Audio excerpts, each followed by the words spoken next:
when the scimitar found that rotating ball of blue and green floating in a system 3 planets away from their star, they didn't think much of it.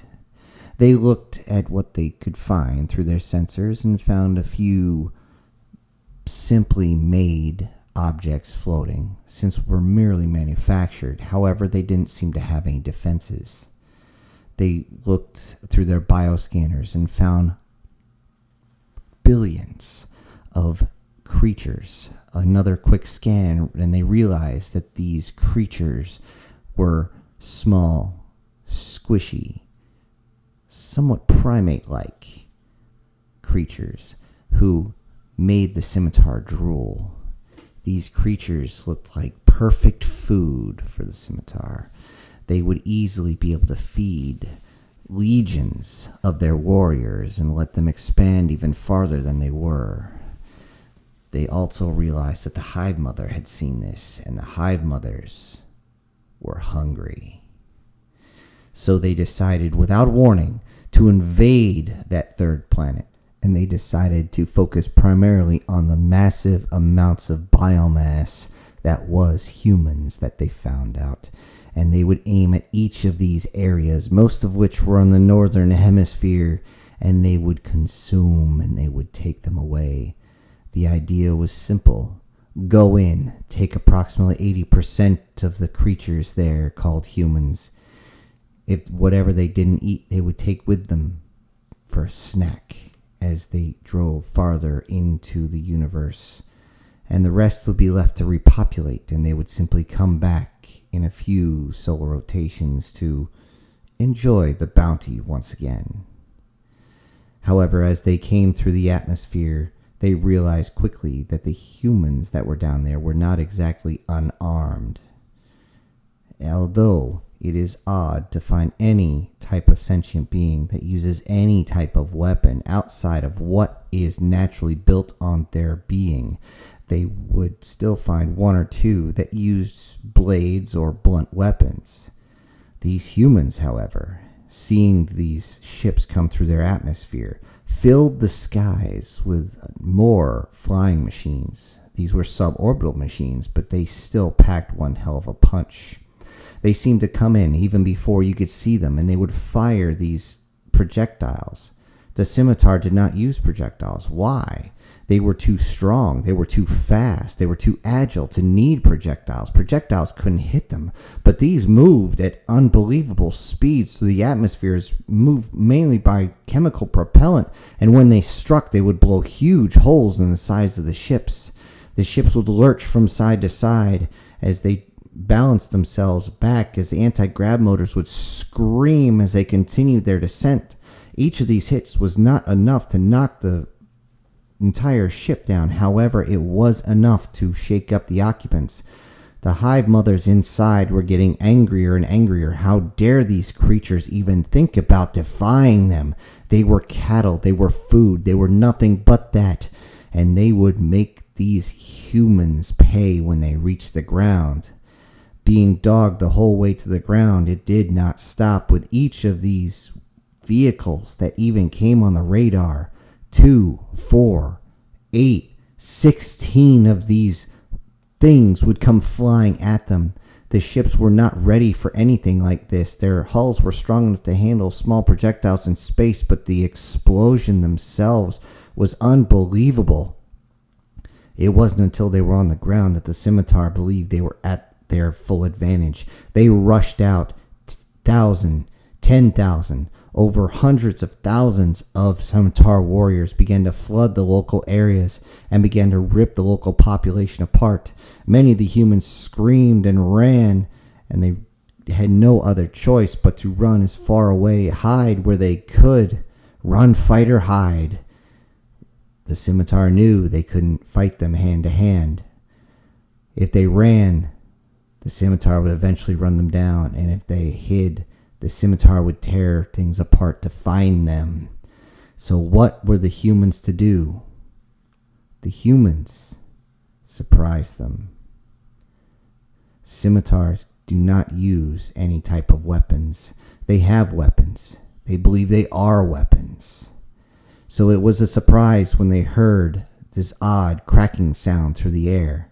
Most of them couldn't figure out what it was until one of their warriors would scream in pain, and they look, and the blood was just seeping out of a hole made in the chitin. They would look over and see several of these humans with simple metal devices being held up, and that crack, crack, crack, as those humans seemed to give out these guttural screams that were odd. They couldn't figure out, and the universal translator was desperately trying to figure out.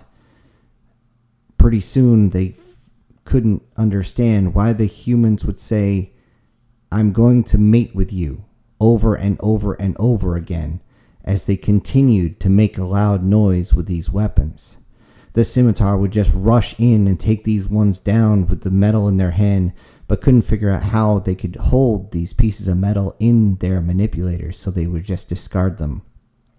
Soon others would join in. It wasn't just one or two, more, 4, 20, 50, hundreds were coming out, and you would hear crack, crack, crack, bang, bang, bang in the air, as more of the scimitar warriors would yelp in pain as they found out that the more of the humans showed up, the more of these metal devices were used, the more and larger of projectiles were being used. The one that scared the scimitar the most, as they walked out, they saw a rather rotund human walking towards them calmly. Scimitars were confused. There was 5 of them. What could this human do with that simple metal device? That long metal tube he held in his hand. What could he possibly do? And they heard a sound they would never forget.